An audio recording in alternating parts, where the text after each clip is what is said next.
ಕರುನಾಡಿಗೆ 3 ದಿನ ರಣಬಿಸಿಲ ಕಂಟಕ. ಇದಕ್ಕೆ ಸಂಬಂಧಪಟ್ಟಂತೆ ಬ್ರೇಕಿಂಗ್ ಬರ್ತಾ ಇದೆ, ನೋಡ್ಕೊಂಡ್ ಬರೋಣ.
ಖುದ್ದು ಮಹಿಳೆ ಸಮ್ಮುಖದಲ್ಲಿ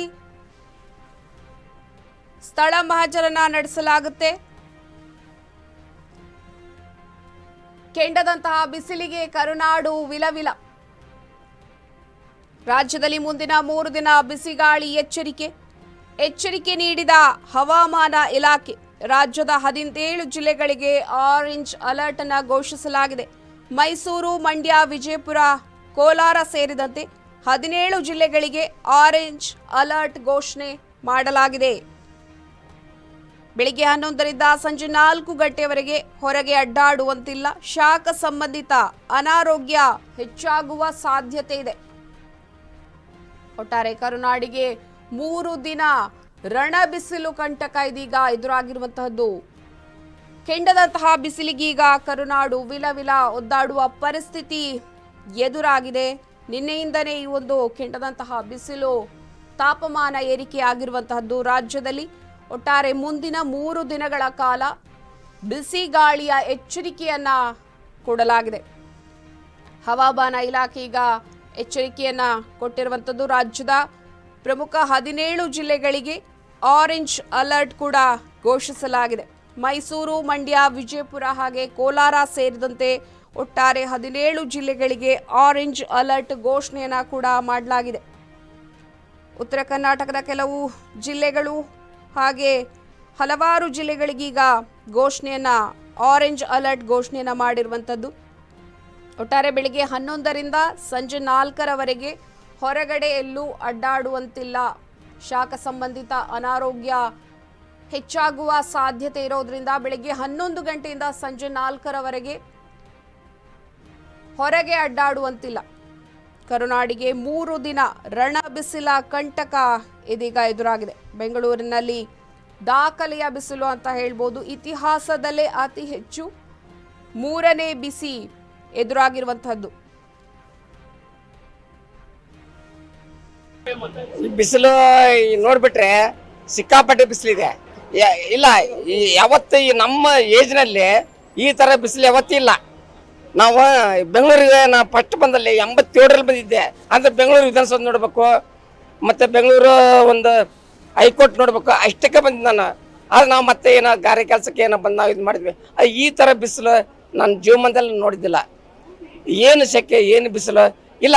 ಅದು ಸಮಸ್ಯೆ ಏನಂತಂದರೆ ಜೀವನ ಮುಂದೆ ಇರುತ್ತೋ ಹೋಗುತ್ತೋ, ಅದು ಪ್ರಳಯ ಆಗುತ್ತೋ ಆ ದೇವ್ರು ಭಗವಂತ ಬಿಟ್ಟಿದ್ದು ಅಷ್ಟೇ, ಯಾರ ಕೈಲಿ ಏನಿಲ್ಲ. ಮೆಟ್ರೋ ಅಂತಾರೆ, ಏನಕ್ಕೆ ಮೆಟ್ರೋ ಬೇಕಾಗಿದೆ? ಮರ ಇದ್ರೇ ಮೆಟ್ರೋ. ಮೆಟ್ರೋಗೋಸ್ಕರ ಮರಗಳೆಲ್ಲ ಕಟ್ಬಿಡ್ತಾ ಇದ್ರೆ ಅಲ್ಲಿ ಸೆಕೆ ಆಗ್ತಾ ಇದೆ, ಭೂಮಿ ಕಾವಿ ಇದೆ.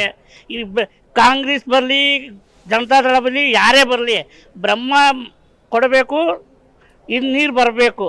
ಮನೆಗೂ ಬೋರ್ ಹಾಕ್ತಾ ಇದ್ದಾರೆ, ಅದು ಕಂಟ್ರೋಲ್ ಮಾಡಬೇಕು. ಮನೆ ಕಟ್ಟಬೇಕಾದ್ರೆ ಬೋರ್ ಹಾಕಬಾರ್ದು. ನೀರು ಬಂದು ನೀರು ಕುಡಿತಾ ಇದ್ವಿ, ಆದರೆ ನೀರೇ ಇರಲಿಲ್ಲ. ಇಂಥ ಸರ್ಕಾರ, ಬಿಜೆಪಿ ಸರ್ಕಾರ ಬೇಕಾಯ್ತಾ ನಮ್ಗೆ? ಇವತ್ತು ಡಿ ಕೆ ಸುರೇಶ್ ಗೆದ್ದೇ ಗೆಲ್ತಾರೆ. 1,25,000ದಿಂದ ಗೆದ್ದೇ ಗೆಲ್ತಾರೆ ಅವರು, ಗೊತ್ತಾಯ್ತಾ? Okay madam, thank you. ಮಳೆ ಬಿಸಿಲು ವಿಚಾರವಾಗಿ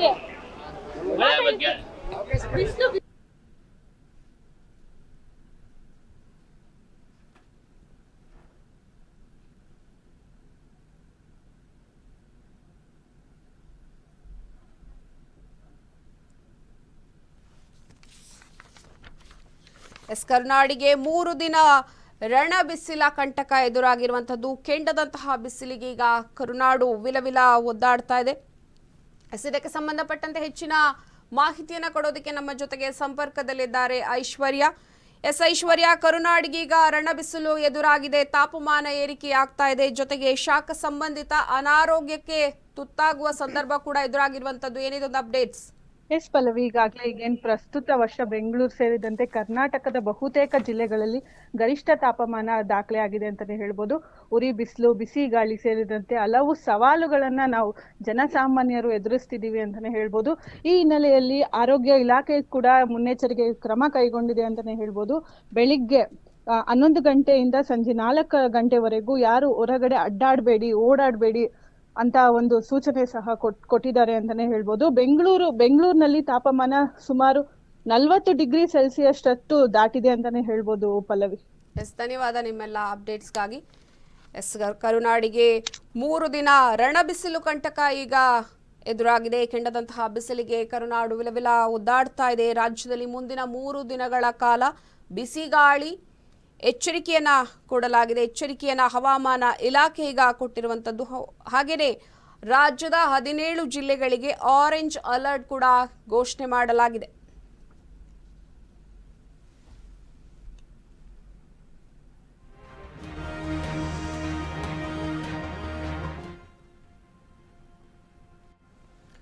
ಭೀಕರ ಬರದ ನಡುವೆ ತಮಿಳುನಾಡು ಮತ್ತೆ ಖ್ಯಾತಿ ತೆಗೆದಿದೆ. ಇದಕ್ಕೆ ಸಂಬಂಧಪಟ್ಟಂತೆ ಬ್ರೇಕಿಂಗ್ ಬರ್ತಾ ಇದೆ, ನೋಡ್ಕೊಂಡ್ಬರೋಣ.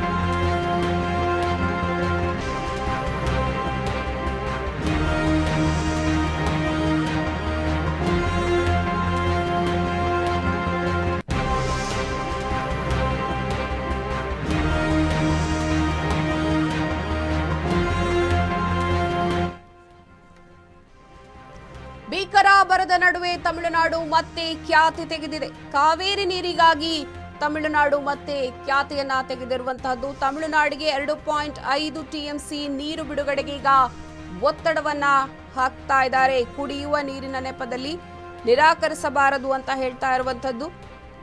ಕುಡಿಯಲು 5 ಟಿಎಂಸಿ ನೀರು ಸಾಕು ಅಂತ ವಾದವನ್ನ ಮಾಡ್ತಾ ಇದ್ದಾರೆ. ಕಾವೇರಿ ನೀರು ನಿಯಂತ್ರಣ ಸಮಿತಿ ಸಭೆಯಲ್ಲಿ ಒತ್ತಡವನ್ನ ಹೇರಲಾಗ್ತಾ ಇದೆ. ದೆಹಲಿಯಲ್ಲಿ ನಡೆದಿದ್ದ ಸಭೆಯಲ್ಲಿ ನೀರಿಗಾಗಿ ಹಾಹಾಕಾರ ಎದ್ದಿರುವಂತದ್ದು, ಆಗ್ರಹ ಕೂಡ ಮಾಡಲಾಗ್ತಾ ಇದೆ. ತಮಿಳುನಾಡು ಆಗ್ರಹಕ್ಕೆ ರಾಜ್ಯದ ತೀವ್ರ ವಿರೋಧ ವ್ಯಕ್ತವಾಗ್ತಾ ಇದೆ. ಒಟ್ಟಾರೆ ಭೀಕರ ಬರದ ನಡುವೆ ತಮಿಳುನಾಡು ಮತ್ತೆ ಖ್ಯಾತಿಯನ್ನ ತೆಗೆದಿದೆ.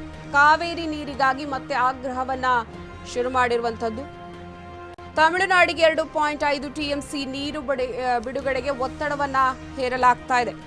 ಮೇ ತಿಂಗಳಲ್ಲಿ 2.5 ಟಿಎಂಸಿ ಕಾವೇರಿ ನದಿ ನೀರನ್ನ ಬಿಡುಗಡೆ ಮಾಡಲು ಕರ್ನಾಟಕ ಸರ್ಕಾರಕ್ಕೆ ನಿರ್ದೇಶನ ನೀಡುವಂತೆ ಕಾವೇರಿ ನದಿ ನೀರು ನಿಯಂತ್ರಣ ಪ್ರಾಧಿಕಾರದ ಎದುರು ತಮಿಳುನಾಡು ಒಂದು ಆಗ್ರಹವನ್ನ ಮಾಡ್ತಾ ಇದೆ. ತೀವ್ರ ಬರಗಾಲದಿಂದ ಕೆಆರ್ಎಸ್ನಲ್ಲಿ ಕುಡಿಯುವ ನೀರಿಗೆ ಸಾಕಾಗುವಷ್ಟು ಮಾತ್ರ ನೀರಿದೆ ಎಂಬ ಕರ್ನಾಟಕದ ವಾದದ ಹೊರತಾಗಿಯೂ ಈಗ ನೀರು ಬೇಕು ಅಂತ ತಮಿಳುನಾಡು ಆಗ್ರಹವನ್ನ ಮಾಡ್ತಾ ಇರುವಂತದ್ದು. ರಾಜ್ಯದ ತೀವ್ರ ವಿರೋಧ ಇದ್ರೂ ಕೂಡ ತಮಿಳುನಾಡು ಈ ಒಂದು ಖ್ಯಾತಿಯನ್ನ ಮತ್ತೆ ತೆಗೆದಿದೆ.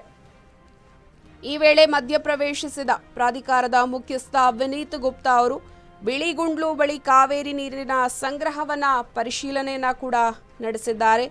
ಅಗತ್ಯ ಮಟ್ಟ ಕಾಯ್ದುಕೊಳ್ಳುವಂತೆ ಕರ್ನಾಟಕಕ್ಕೆ ಸೂಚನೆಯನ್ನ ಕೂಡ ಕೊಟ್ಟಿದ್ದಾರೆ. ಎರಡೂ ಕಡೆಯ ವಾದವನ್ನ ಆಲಿಸಿ ಪ್ರಾಧಿಕಾರ ಮೇ 16ರ ನಂತರ ಮತ್ತೊಮ್ಮೆ ಸಭೆ ನಡೆಸುವ ಸಾಧ್ಯತೆ ಇದೆ.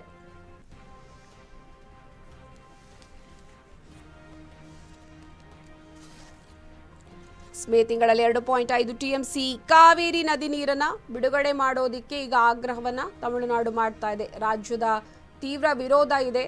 ತಮಿಳುನಾಡಿಗೆ ನೀರು ಇನ್ನು ಕೊಡೋದಿಕ್ಕೆ ಸಾಧ್ಯ ಇಲ್ಲ, ಬೇಕಾದಷ್ಟು ನೀರಿಲ್ಲ ಅಂತ ಕೆಆರ್ಎಸ್ ಡ್ಯಾಮ್ ಅಲ್ಲಿ ಕಡಿಮೆ ಮಟ್ಟದಲ್ಲಿ ನೀರಿನ ಪ್ರಮಾಣ ಇರೋದ್ರಿಂದ ಮತ್ತೆ ಕಾವೇರಿ ನದಿಯನ್ನ ನೀರನ್ನ ಕೊಡೋದಿಕ್ಕೆ ಸಾಧ್ಯ ಇಲ್ಲ ಅಂತ ಗೊತ್ತಿದ್ರೂ ಕೂಡ ತಮಿಳುನಾಡು ಮತ್ತೆ ಖ್ಯಾತಿಯನ್ನ ತೆಗೆದಿದೆ. ಕಾವೇರಿ ನೀರಿಗಾಗಿ ತಮಿಳುನಾಡು ಮತ್ತೆ ಖ್ಯಾತಿಯನ್ನ ತೆಗೆದಿರುವಂಥದ್ದು. 2.5 TMC ನೀರು ಬಿಡುಗಡೆಗೆ ಒತ್ತಡವನ್ನ ಹಾಕ್ತಾ ಇದ್ದಾರೆ, ಆಗ್ರಹವನ್ನ ಮಾಡ್ತಾ ಇದ್ದಾರೆ. ಕಾವೇರಿ ನೀರು ನಿಯಂತ್ರಣ ಸಮಿತಿ ಸಭೆಯಲ್ಲಿ ತಮಿಳುನಾಡಿನವರು ಒತ್ತಡವನ್ನ ಹಾಕ್ತಾ ಇರುವಂಥದ್ದು. ದೆಹಲಿಯಲ್ಲಿ ನಡೆದಿದ್ದ ಸಭೆಯಲ್ಲಿ ನೀರಿಗಾಗಿ ಒಂದು ಆಗ್ರಹ ಕೂಡ ಮಾಡಲಾಗಿದೆ. ತಮಿಳುನಾಡು ಆಗ್ರಹಕ್ಕೆ ರಾಜ್ಯ ಇದೀಗ ತೀವ್ರ ವಿರೋಧವನ್ನ ವ್ಯಕ್ತಪಡಿಸ್ತಾ ಇದೆ.